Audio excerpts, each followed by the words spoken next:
Hi friends.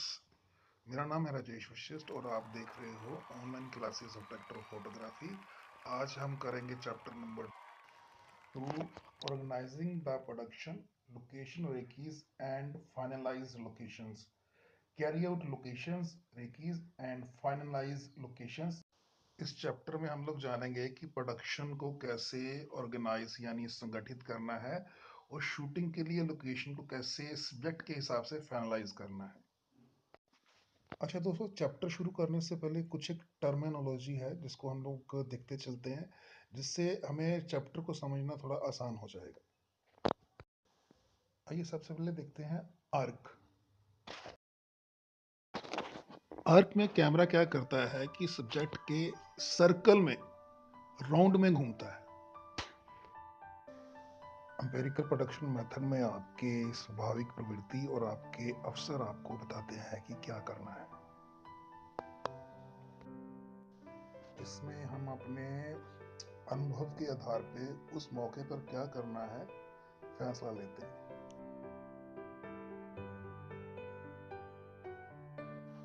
Shoot sheet director द्वारा तैयार की गई वो शीट होती है जिसमें कैमरा ऑपरेटर को एक गाइडलाइन दी जाती है कि इस शॉट के बाद यहाँ से आपको ये शॉट लेना है।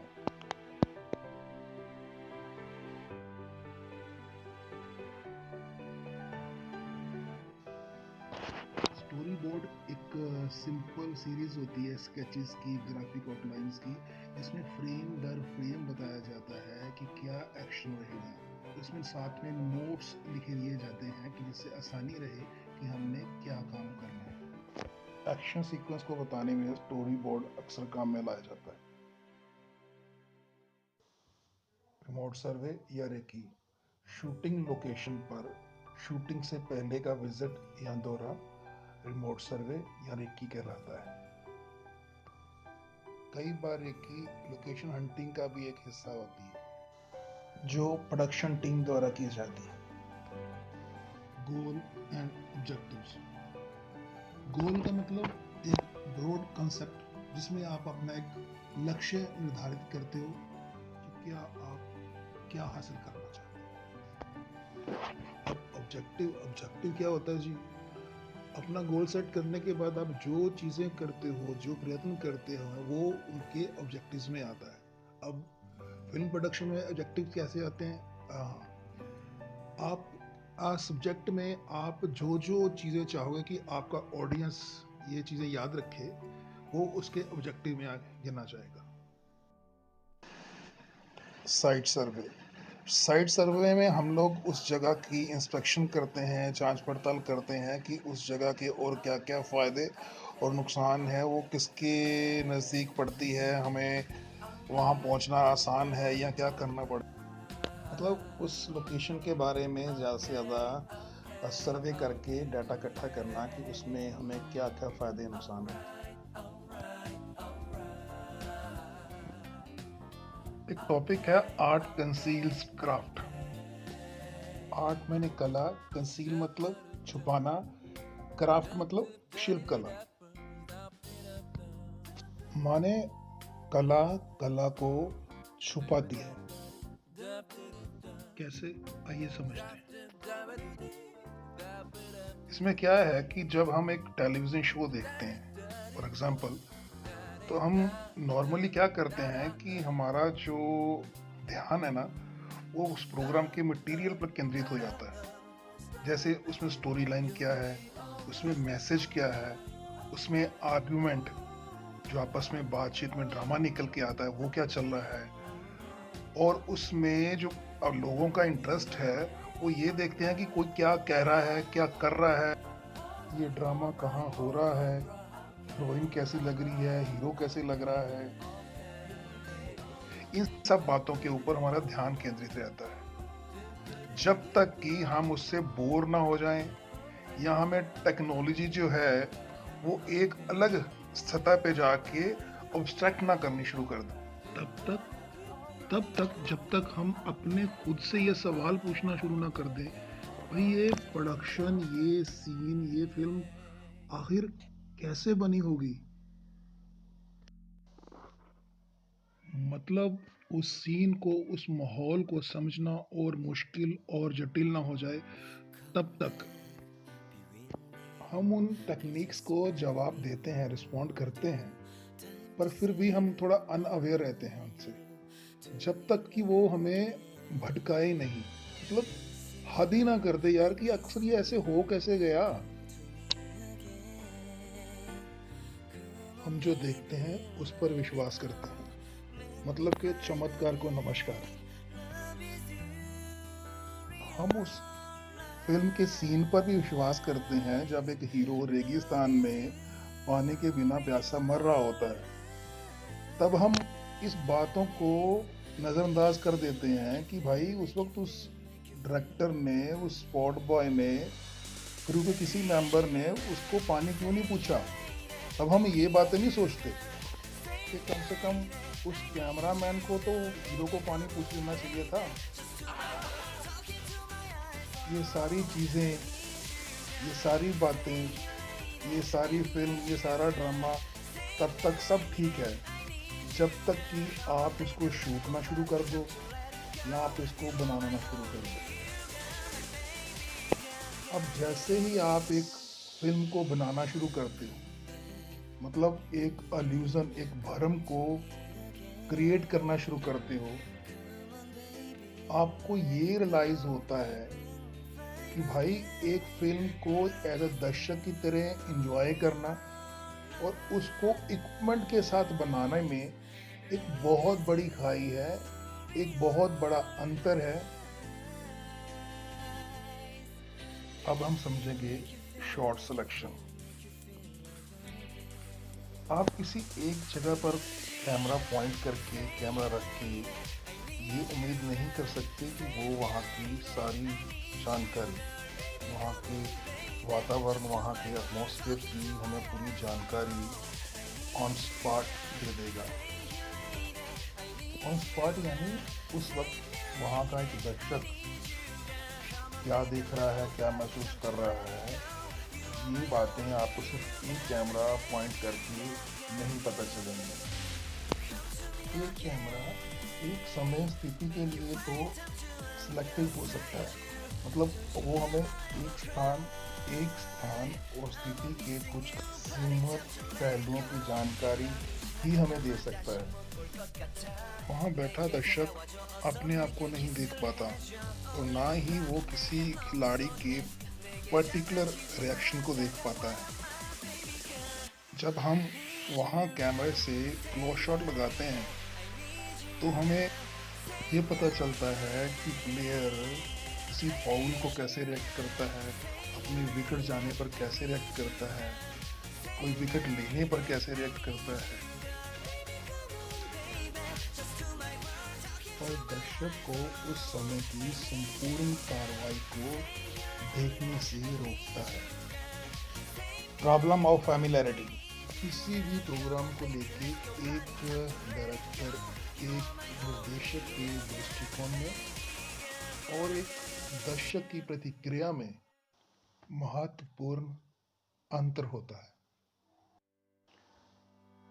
निर्देशक अपने निर्माण के हालातों को पूरी तरह समझता है, जानता है, फैमिलियर है कि किन हालातों में उसने ये प्रोग्राम तैयार करना है या किया है। उदाहरण के लिए हमें एक म्यूजियम, एक अजायब घर में रखी गई महत्वपूर्ण वस्तुओं के संग्रह को दिखाया जा रहा है। इस प्रोग्राम को पहली बार देखने वाले उत्साही दर्शक की आलोचनात्मक प्रतिक्रियाओं में और इसको बनाने वाले निर्देशक की प्रतिक्रियाओं में महत्वपूर्ण अंतर होगा।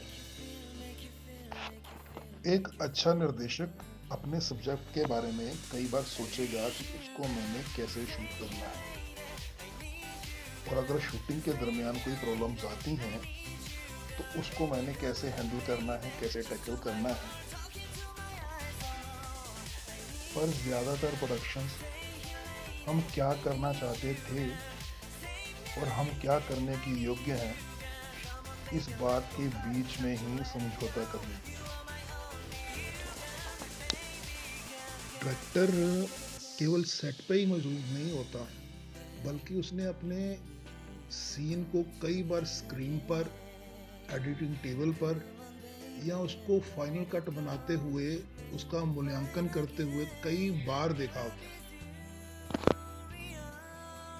उसको पता होता है कि मेरे पास क्या मटेरियल अवेलेबल था और क्या मैंने कट किया है, इस बात का उसको भली भांति पता होता है। अब दर्शक वर्ग उसी प्रोग्राम को पहली बार या कई बार एक बार ही देखता है। वो ये नहीं बता सकता कि इसका और क्या हो सकता था। वो गवा दिए मौकों का मूल्यांकन भी नहीं कर सकता। उसके लिए हर चीज फर्स्ट इंप्रेशन है, पहली बार देखी गई। दर्शक केवल उतनी ही चीजों को देखता है जितना कि उसे कैमरा दिखाता है। वो कैमरे के लेंस से परे घटित होने वाले चीजों को बिल्कुल भी नहीं जानता, जब तक कि वो चीजें कैमरे के लेंस के अंदर लाई ना जाएं या कैमरे का पॉइंट ऑफ व्यू चेंज ना हो जाए और वो चीजें उसमें आ ना जाए, या कैमरे के अंदर कैमरे की हद के बाहर से कोई अनजान शोर ना रिकॉर्ड हो जाए। कई बार कैमरा हमें दुनिया के बेहतरीन सीन्स दिखा रहा होता है। उसी वक्त वो भीड़ करने वाले टूरिस्ट, यादगारी सामान बेचने वाली दुकानें और वेटिंग कोचेस को अवॉइड कर रहा होता है, मतलब कैमरे के लेंस से बचा रहा होता है। ध्यान के साथ एंगल किया हुआ, कोण किया हुआ शॉट स्क्रीन पर अपना बहुत अच्छा प्रभाव छोड़ता है। आइए अब समझते हैं प्रोडक्शन मेथड्स। महान विचार काफी नहीं होते। महान विचारों को रियलिस्टिक यानी यथार्थवादी, प्रैक्टिकल यानी व्यवहारिक रूप में तैयार करना होता है।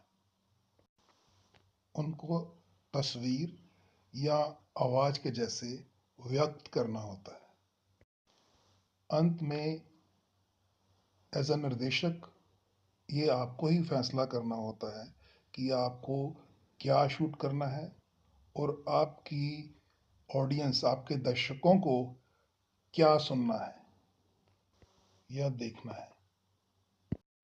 आप कहीं से भी शुरू करें, प्रोडक्शन की अप्रोच के लिए, पहुंच के लिए दो मुख्य मेथड्स हैं, तरीके हैं, ढंग हैं। एक तो है एम्पिरिकल यानी अनुभव मेथड। इसमें इंस्टिंक्ट यानी स्वाभाविकता और अपॉर्चुनिटी यानी अवसर आपके गाइड होते हैं, आपको दिशा निर्देश करते हैं। और दूसरा है प्लान्ड यानी योजनाबद्ध मेथड। इसमें हम क्या करते हैं कि इसमें हम पहले से ऑर्गेनाइज्ड, ध्यानपूर्वक स्टेप्स कौन से लेने हैं ये हम पहले से डिसाइड कर लेते हैं कि भाई इसके बाद हमने ये शूट करना है, उसके बाद हमने वो चीज़ करनी है, यहाँ एंगल रखेंगे, उसके बाद हम फलां जगह जाएंगे शूट करने। हर चीज़ को हम पहले से प्लान्ड तरीके के साथ करते हैं। आइए अब हम एम्पिरिकल अप्रोच के बारे में जानते हैं। अनुभवी पहुंच के साथ निर्देशक एक विचार को प्राप्त कर सकते हैं, फिर इसके साथ संबंधित विषयों और स्थितियों की खोज करते हैं। संभावित सामग्री की शूटिंग करने के बाद हमें उसमें से जो भी मिला उसके ऊपर एक प्रोग्राम बनाते हैं। उनकी प्रेरणा पैदा हुए अवसरों से प्रेरणा लेती है। इसके लिए एक उदाहरण ये भी होगा कि एक निर्देशक को समंदर के बीच में सुरक्षा के बारे में प्रोग्राम बनाना है। अपनी एम्पिरिकल अप्रोच का इस्तेमाल करते हुए निर्देशक शायद मरीना बीच जिसके बारे में उसने बहुत सी कहानियां सुनी हुई है, वहां पर जाने का फैसला कर सकता है, या निर्देशक लाइफ गार्ड्स के साथ विचार विमर्श कर सकता है और यहाँ से बिल्कुल अलग किस्म की योजना बनाने का फैसला कर सकता है। निर्देशक यहाँ से एक व्यापारिक दौर पे भी जा सकता है और वहाँ पे एक बिल्कुल अलग से मटेरियल की खोज कर सकता है। इंटरेस्टिंग सीक्वेंस का भंडार इकट्ठा करने के बाद इसमें atmospheric shot, natural sound, interviews आ जाती हैं। डायरेक्टर क्या करता है कि उस कंटेंट का रिव्यूज करता है और उनको एक मीनिंगफुल ऑर्डर में, यानी कि किसके बाद क्या चीज़ आनी चाहिए और एक स्टोरी लाइन बननी चाहिए, एक ग्राफ बनना चाहिए, इस तरीके से डायरेक्टर उसको लगाता है। अब डायरेक्टर एक ऐसा प्रोग्राम तैयार करेगा जिसमें इकट्ठा किया हुआ मटेरियल आ जाए। अब इस एडिट किए हुए प्रोग्राम जिसमें पिक्चर्स भी होंगी, अब इसको मैच करने के लिए डायरेक्टर कमेंट्री और वॉइस ओवर ऐड करेगा। सबसे अच्छा ये अप्रोच ताज़ा और निर्जन है, सुधार करती है, अचानक इस्तेमाल होती है, कठोर अनुशासन से परहेज करती है और अडेप्टेबल है, अनुकूल है। शॉट दिलचस्प और अलग अलग तरह के होते हैं। बदलते दृश्यों को देखने और समझने के लिए हाज़रीन को अलर्ट, सुचेत रखा जाता है।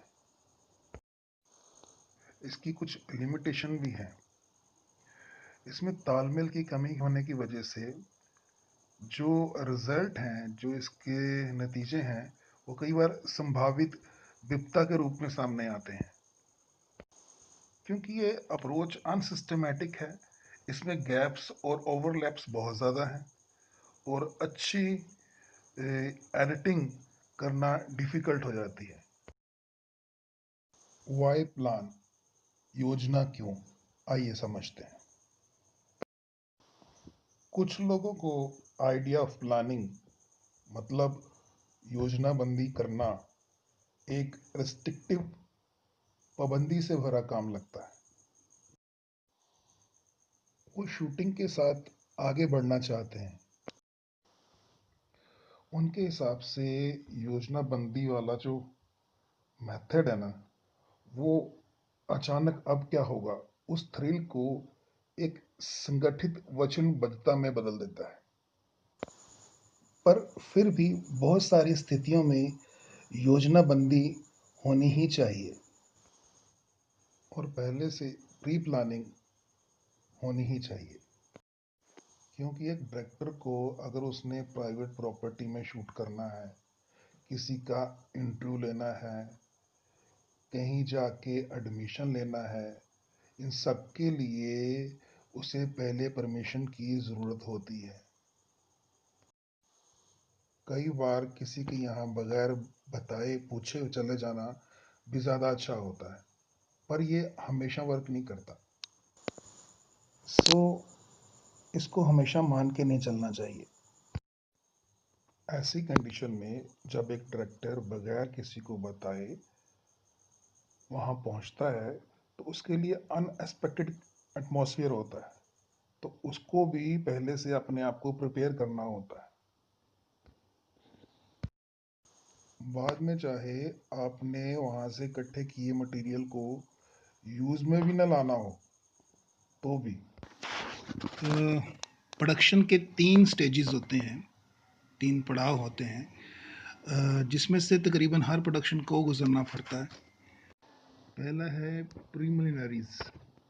इसमें प्रोडक्शन शुरू होने से पहले का वो हिस्सा, इसको हम प्रीलिमिनरीज कहते हैं।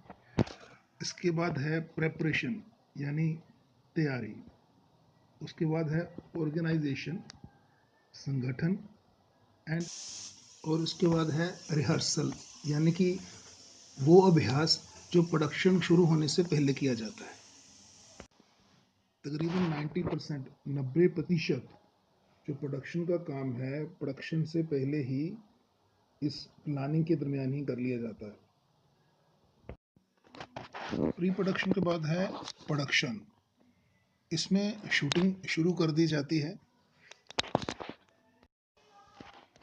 और शूटिंग के बाद जो हमें मटेरियल हासिल होता है उसे हम पोस्ट प्रोडक्शन के लिए भेज देते हैं।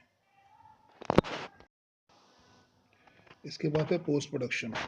पोस्ट प्रोडक्शन में हम लोग एडिटिंग करते हैं, एडिशनल ट्रीटमेंट देते हैं, उसको स्पेशल इफेक्ट वीएफएक्स वगैरह डालते हैं और उसके बाद हम उसी चीज़ की डुप्लीकेशन मतलब उसकी कॉपीज तैयार करते हैं। हम कैसा सब्जेक्ट शूट कर रहे हैं इसका असर काम के ऊपर भी आता है। मान लो हमें स्टेट फॉरवर्ड पर्सनालिटीज़ के इंटरव्यूज़ लेना है, तो इसके ऊपर सीरीज़ बना रहे हैं, तो ये हमारे लिए काम बहुत आसान हो जाएगा कंपैरिजन इसके कि अगर हम किसी हिस्टोरिकल ड्रामा को शूट कर रहे हैं तो काम करने का तरीका बदल जाएगा। आखिर में हम ये भी कहना चाहेंगे कि किसी सब्जेक्ट को बनाने में डायरेक्टर का अपना भी एक तरीका होता है कि वो उस सब्जेक्ट के लिए कैसे अप्रोच करता है। Thank you.